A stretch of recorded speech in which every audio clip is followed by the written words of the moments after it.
So let's take another question. We have been given two strings. Let's say the first string is S, the second string is T.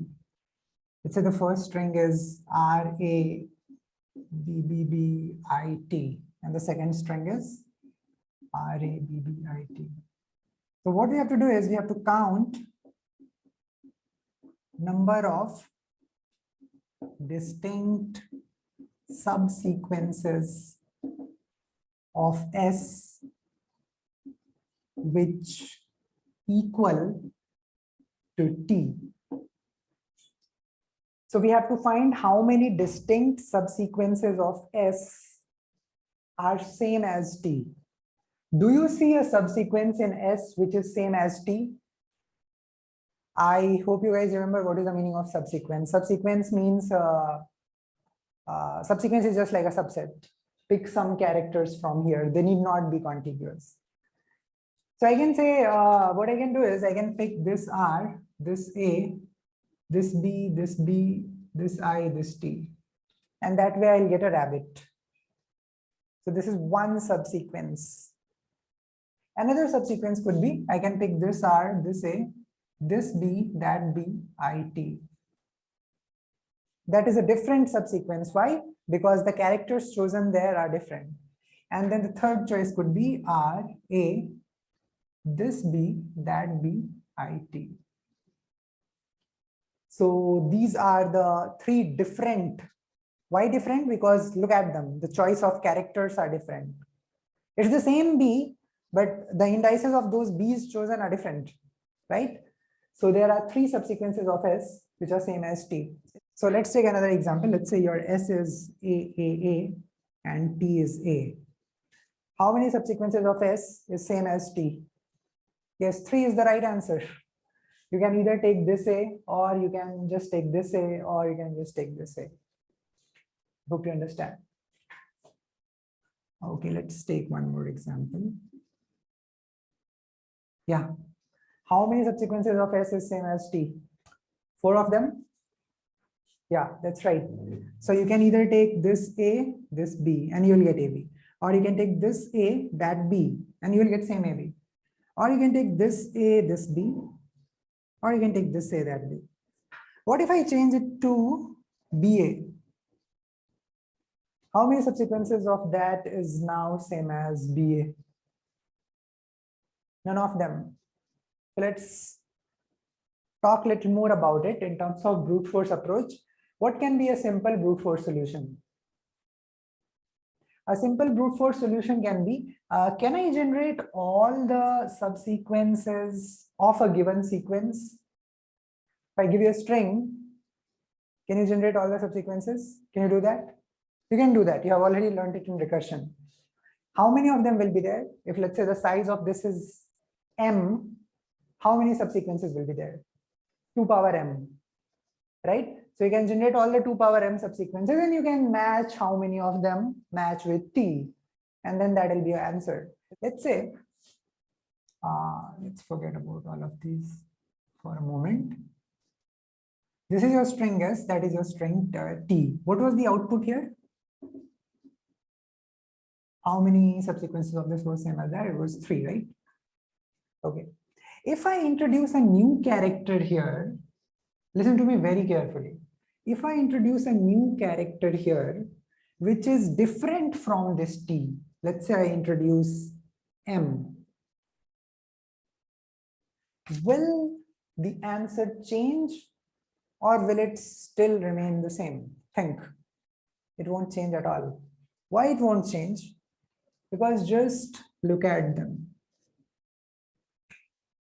If this M is not same as this T, what does it mean? What does it mean? Can there be any subsequence of S whose last character is M and that subsequence is same as this T? I will repeat this line. Listen again. Can there be a subsequence of S whose last character is M? Let's say RABM or RABBM, which is same as T. Is it possible? Is it possible? The answer is no, it is not possible. Why? Because if its last character is M, how can it match with T? Because the last character of T is small t. So let's say you have a string S whose last character is A, and you have a string T whose last character is B. Let's say this is your index I and that is your index J. If your S of I is not equals to T of J, can I say that answer of Ij will be same as what? Tell me. Tell me what will happen. In this case, you simply ignore this and you focus on the remaining parts of this with this whole. So what changes? Your I will change, your J will stay there, right? So in this case, your answer of Ij is same as the answer of I minus 1 comma J. Okay, what if the last character instead of M was T? In that case, would the answer have changed? So let's talk about it. Let's say I have introduced a new character here, which is T. In this case, will the answer change or not? Just think about it. I can say that the last character is same. So this T can be allowed to match with that T. So the subsequence that I am generating from here, the last character of that will be this T. Okay. Now, because this T has already matched with this T, so now what I can do is, now I can try and find how many subsequences from here are same as this. Can you tell me? How many subsequences of RA triple BIT is same as RA double BI? How many of them? 3 of them, right? You can take RABB and you RABBI and you get this RABI, or you can take RA this B that BI and you get RABI, or you can take RA this B that BI and you still get RABI. However, in this category, the 3 strings that you have obtained, or the 3 subsequences of S that you have obtained, all of them end at this T strictly, because it is this T that has been allowed to match with that. So that is your first category. In the first category, you are saying there are 3 solutions. Now, think and tell me, you could have chosen to just skip this T. You could have chosen to skip this T and then try and find that how many subsequences from the remaining part is same as this part. And you'll get some of them, like you got in the previous iteration, like RABBIT is same as this, RABBIT is same as that, RABBIT is same as that. So there are 3 categories again from here. But the important thing to keep in mind is, in this category, all the subsequences of S which are same as T, none of them terminate at this T because you had skipped it. So in the second category, how many solutions are there? 3 more solutions, right? Okay, so what will be your answer? 3 plus 3, 6. Why can we add? Because there are no duplications at all. Because everything in this category terminates at the other T. And everything in this category definitely doesn't terminate at this T. It could terminate at some other T that lies before it. So if this was true, then this was the expression. Otherwise, what will be the expression for answer of Ij? Think about the first case where I had allowed ith character to match with jth character. When you had allowed ith character to match with jth character, both I and j had shifted, isn't it? So that was the first category. And what was the second category? Here, answer of Ij will be same as answer of I minus 1, j minus 1. This is for the first case where you allow the last characters to match.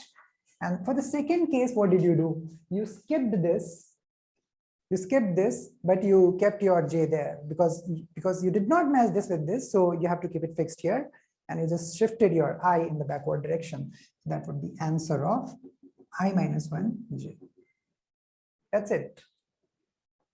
So now you know that if this is true, then function of I comma j will invoke function of I minus 1 j.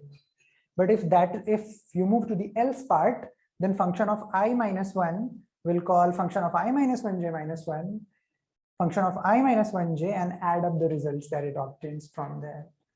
Okay, so what is remaining? We have written the the recurrence relation. So what remains? Base condition. For what values of I and j will you be curious about the base condition? Yeah, when they become -1, then you will worry about the base condition. So tell me, if I is -1, let's say if j is -1, what does it indicate? If j is -1, what kind of t do you have? You have an empty t. Okay.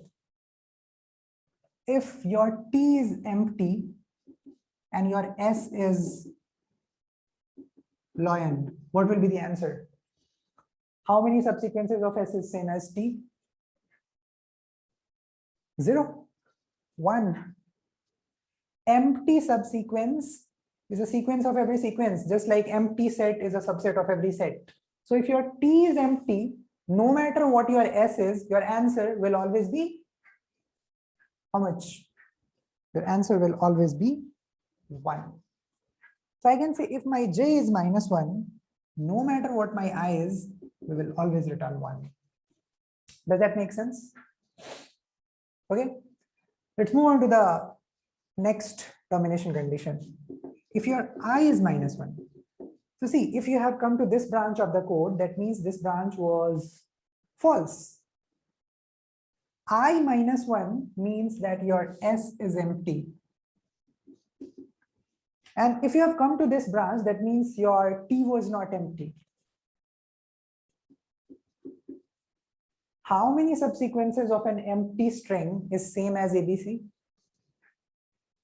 None of them. 0. 0. How can an empty string have a subsequence which is non-empty? How can it have? So in this case, what will we return? We will return 0. So these are our termination conditions.